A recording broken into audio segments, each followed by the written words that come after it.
अस्सलामुअलैकुम, कैसे हैं आप सब। उम्मीद है आप सब खैरियत से और अपनी अपनी फैमिली के साथ खुशबाश होंगे। सो वेलकम आप सबका हम दो हमारे 3 व्लॉग्स में।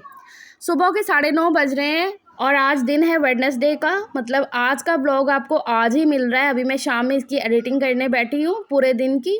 अच्छा, तो आज बच्चे घर पे ही हैं क्योंकि इनकी आज स्कूल से छुट्टी है। कल से इनके फर्स्ट टर्म के पेपर स्टार्ट है, तो कल शाम में इनके स्कूल से मैसेज आया कि कल बच्चों को छुट्टी रहेगी पेपर की तैयारी के लिए। ऐसा वैसे पहले कभी हुआ नहीं है, तो इस दफ़ा पता नहीं क्यों ऐसा हुआ। खैर अब छुट्टी हो गई थी तो फिर इसलिए थोड़ा सा लेट ही उठे हैं। सुबह में 8 साढ़े 8 बजे तक सलीम गए हैं शॉप के लिए, तो उनको मैंने नाश्ता वाश्ता करवा के भेजा। उसके बाद मैं सोई नहीं थी, अपना काम शाम करती रही हूँ। अभी आधा घंटा पहले जो है ना बच्चे उठना शुरू हुए हैं। पहले ज़यान उठा, फिर हानिया और सजील को भी मैंने खुद उठाया है कि बस अब उठ जाओ आप। तो रूम का दरवाज़ा मैंने पूरा खोल दिया है, पर्दे वगैरह साइड पे कर दिए हैं। वैसे तो एसी बंद होने के ना 1-2 घंटे बाद तक भी रूम अच्छा सा ठंडा रहता है, अगर ज़्यादा दरवाज़ा ना खुले, पर्दे वगैरह आगे ही रहें तो। लेकिन फिर बच्चे उठ जाते हैं ना, तो फिर वो कहाँ ये चीज़ें रखते हैं, तो इसलिए फिर मैंने ना पूरा ही खोल दिया। मैंने कहा ज़रा थोड़ी सी ताज़ा हवा लगे। मुझे तो ना खुद ऐसे बंद बंद कमरे में ना अजीब सा लगना शुरू हो जाता है। तो खैर मैं फ्रेश होकर वहाँ पर नाश्ता वगैरह देख रही थी कि क्या दूँगी इनको, और यहाँ पर बच्चे अपना ब्रश वगैरह कर रहे हैं। सजील ज़यान को भी ब्रश करवा रहा है, उसे मैंने ही बोला था कि ज़यान को ब्रश करवा दो, बाकी कुली वगैरह उसे मैं खुद ही करवा दूँगी। तो यहाँ पर मैकरोनी निकाल रही है मैंने फ्रिज से इनको नाश्ते में देने के लिए। रात में इनके लिए ही स्पेशल मैकरोनी बनी थी। हमें तो इतनी कोई ख़ास पसंद नहीं है दोनों को, बच्चे आपको पता है शौक़ से खाते हैं ऐसी चीज़ें। और अपने लिए मैंने बनाया था ये बीफ का सालन, तो ये भी मैंने निकाल लिया है। बच्चों को तो मैं यही मैकरोनी ही गरम करके दूँगी तीनों को। और आजकल मैं ज़्यादातर वही चीज़ बनाने की कोशिश कर रही हूँ जो मेरे बच्चे शौक़ से खाते हैं, स्पेशली हानिया। हानिया मुझे खाने-पीने के मामले में शुरू से ही बड़ा तंग करती है, लेकिन अभी कुछ दिन से ना उसने ज़्यादा ही तंग करना शुरू किया है। नहीं अच्छे से खा रही है रोटी, पूरी क्या आधी भी नहीं वो खा रही है। तो सलीम कह रहे थे कि वो चीज़ बनाओ जो ये शौक़ से खा ले, इनसे पूछ-पूछ के बनाओ। तो पिछले 3-4 दिन से ना ऐसे ही नॉन स्टॉप हो रहा है कि ये जो चीज़ कहते हैं।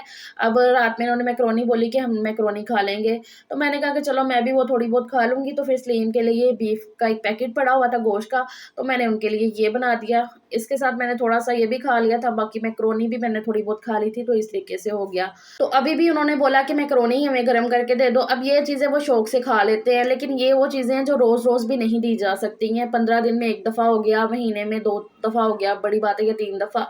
तो इस तरीके से बाकी ये कि जैसा बोलते हैं ना तो वैसा मैं बना लेती हूँ।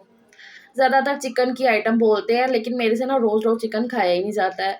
कभी कुछ बना लेती हूँ अपने लिए अलग से, कभी यही खा लेते हैं, हमारा हो जाता है मैनेज, बस बच्चे ज़रा अच्छे से रहें। तो ख़ैर बच्चों को मैंने मैकरोनी गरम कर दी है और साथ में मैंगो शेक बना के दे दिया है। और यहाँ पर अपने लिए मैंने फिर नान मँगवा लिया था और साथ में ये जो बीफ का सालन, ये मैंने गरम कर लिया। बड़ी अच्छी सी इसकी ग्रेवी बनी हुई थी और साथ में मैंने भी अपना मैंगो शेक ले लिया है। तो चलो अब नाश्ता करती हूँ। नाश्ता करने के बाद फिर मैं लग गई थी अपने कामों में। तो अभी यहाँ पर ना मैंने कमरा सारा समेट दिया। इस टाइम पे चादरें-वादरें सारी सेट कर दी हैं। और ये जो साइड टेबल की ये टोकरी है ना, इसके अंदर बड़ा कुछ एक्स्ट्रा जो है ना कागज़ वगैरह हो जाते हैं। दवाइयाँ जो ख़त्म होती हैं ना, तो ऐसे इसके अंदर रैपर पड़े होते हैं। तो फिर मैं ना 3-4 दिन बाद इसमें से ना ऐसे एक्स्ट्रा जो चीज़ें हैं ना वो निकाल देती हूँ। जो काम की चीज़ें ना वो फिर मिलती नहीं है। और ये स्लिम का इन्हेलर मैं एक्स्ट्रा घर में इस तरीके से रखती हूँ।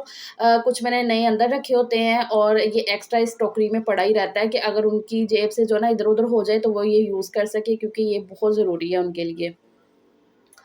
तो ये मैं अभी देख रही थी कि जो ख़त्म हुआ है तो उसको मैं फेंक दूँ। तो यहाँ पर जी मैंने टोकरी सेट कर दी, उसके बाद मैंने फिर ड्रॉअर भी खोला कि इसमें भी जो एक्स्ट्रा चीज़ें पड़ी हैं ना, तो वो मैं ज़रा कागज़ वगैरह निकाल के बाहर फेंकूँ, क्योंकि हानिया को आदत है, वो कुछ ना कुछ ड्रॉ करके ना तो वो रखती रहेगी, तो वो फिर गंदा लगता है बाद में। जो चीज़ें चाहिए होती हैं ना वो मिलती नहीं है उसमें से, ऐसे ही भर जाता है। तो ख़ैर फिर मैं लग गई थी झाड़ू लगाने के लिए। किचन में कर रही थी और यहाँ पर रूम भी सारा सेट हो गया था, सिर्फ़ अभी झाड़ू लगनी थी और बाहर सेहन होना है। तो ये देखो ये सारे कागज़ वगैरह ना वही उसी में से निकले, टोकरी में से और ड्रॉअर में से। तो झाड़ू लगाने के बाद अभी मैं यहाँ पर सेहन का कर लूँगी। सेहन में आज धोऊँगी और यहाँ पर ये जो साफ़ी है ना इसको धो के एक दफ़ा अंदर में रख दूँगी और उसके बाद जो है ना सारा सेहन धुल जाएगा। एक दफ़ा मैंने मोटी-मोटी ज़रा झाड़ू लगा दी थी। किचन हो गया है, किचन मैंने सारा साफ़ कर लिया है। गर्मी के टाइम पे क्या है ना कि एक दिल होता है कि जल्दी-जल्दी से ना बस काम ख़त्म हो जाए, और फिर जब रिकॉर्डिंग कर रहे हो ना तो फिर एक्स्ट्रा टाइम लगता है। तो फिर इस वज़ह से ना मैंने उतना नहीं रिकॉर्ड किया है, लेकिन फिर भी मैंने कहा ज़्यादा व्लॉग भी ना लंबा हो, तो फिर उस हिसाब से सारा ना शूट करना पड़ता है।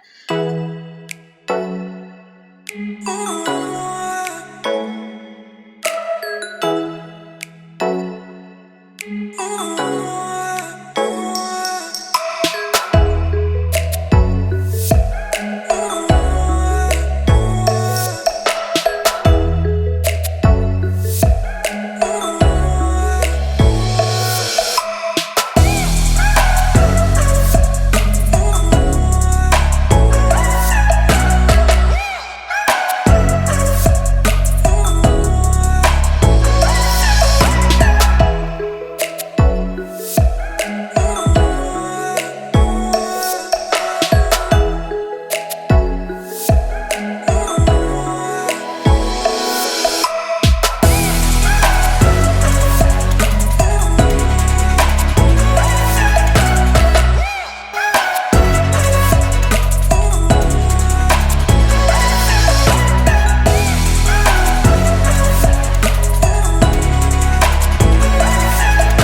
सारा घर साफ़-सुथरा करने के बाद बच्चों को भी नहला के फ्रेश करवा दिया था मैंने।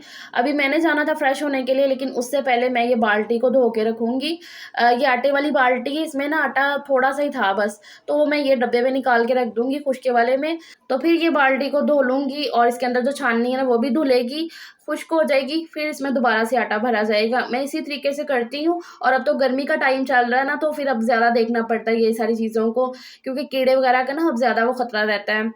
वैसे तो मैं आटे के अंदर जो है ना लौंग दबा देती हूँ, तो उससे जो है ना उसमें सुंडियाँ जो होती हैं, कीड़े वगैरह ना, उसमें बचाव हो जाता है।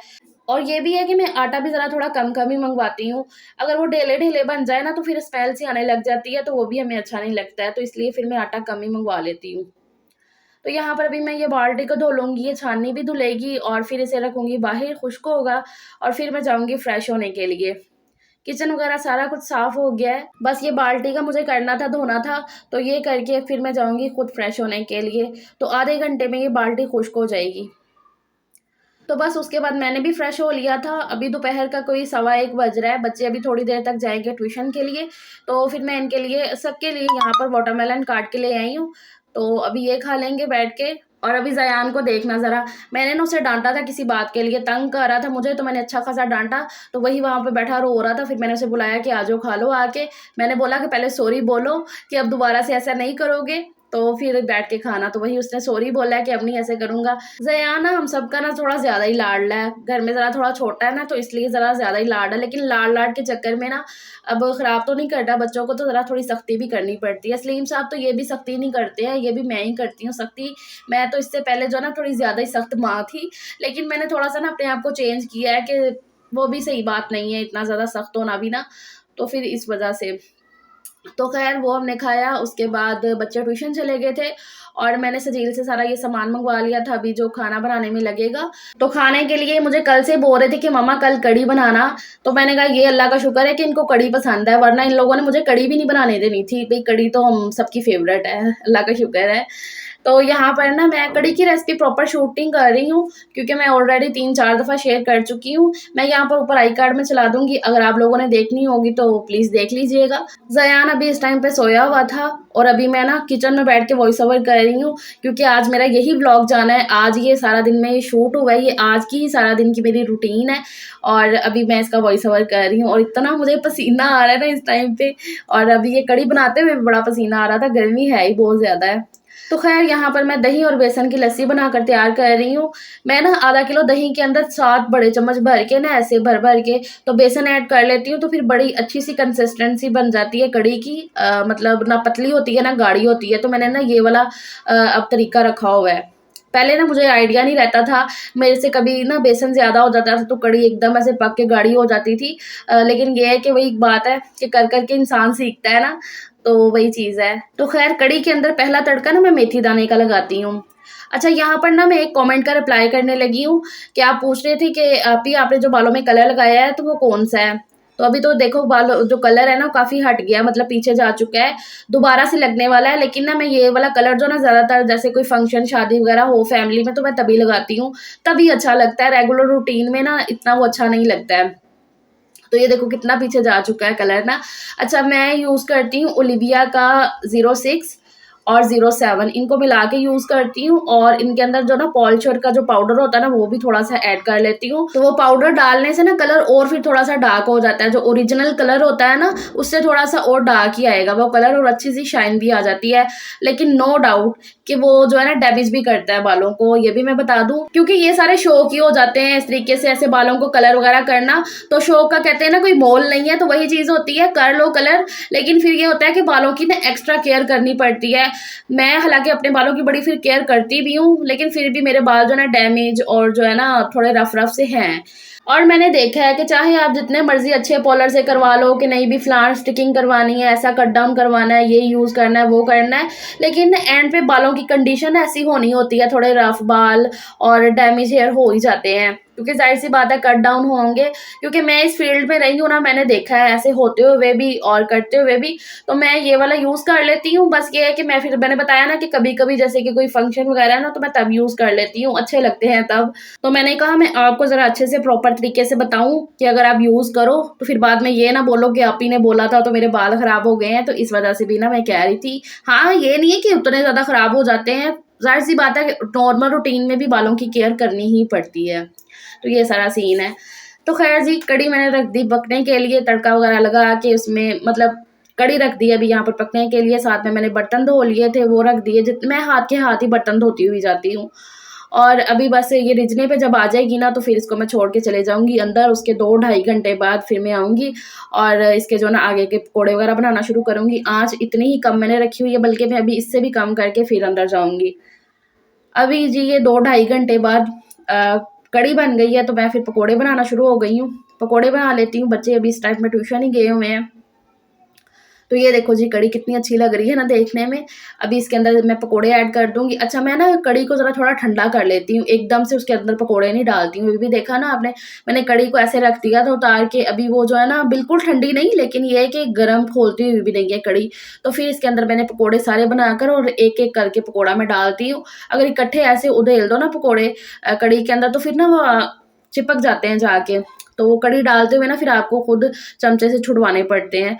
तो ये वाली भी टिप मैंने कहा शेयर कर दूँ, क्योंकि ये भी मैंने किसी से सीखी थी और फिर मैं यूज़ कर रही हूँ ना। तो हाँ, सही बात है, ऐसे ही होता है कि मैं फिर अलग-अलग ही डालती हूँ पकोड़े इस वजह से। तो बस अभी यहाँ पर फाइनल तड़का लगने लगा है कढ़ी को। थोड़े से ऑयल के अंदर मैंने ज़ीरा तड़का लिया है। अभी ये जो ऑयल मैं तड़के के टाइम पे निकाल के रखती हूँ ना, जो पहला तड़का लग रहा होता है कढ़ी को, तो वो मैं निकाल के रख लेती हूँ। तो खैर जी, यहाँ पर लज़ीज़ तरीन कढ़ी पकोड़ा बन के तैयार हो गया है। और मुझे पता है कल के लिए आपको आइडिया भी मिल गया कि कल हम खाने में क्या बनाएँगे। अगर काफ़ी दिन हो गया ना कढ़ी पकोड़ा बनाए हुए, तो बस फिर कल कढ़ी बना लो आप। तौबा तौबा! आज के व्लॉग को आज ही एडिट करके वॉइस ओवर करके पहुँचाना आप तक ना, मैं कहती हूँ पसीने से मेरा बुरा हाल हो गया है। चलो फिर अब कल मिलेंगे एक नए व्लॉग के साथ। अपना ख्याल रखिएगा। Bye bye.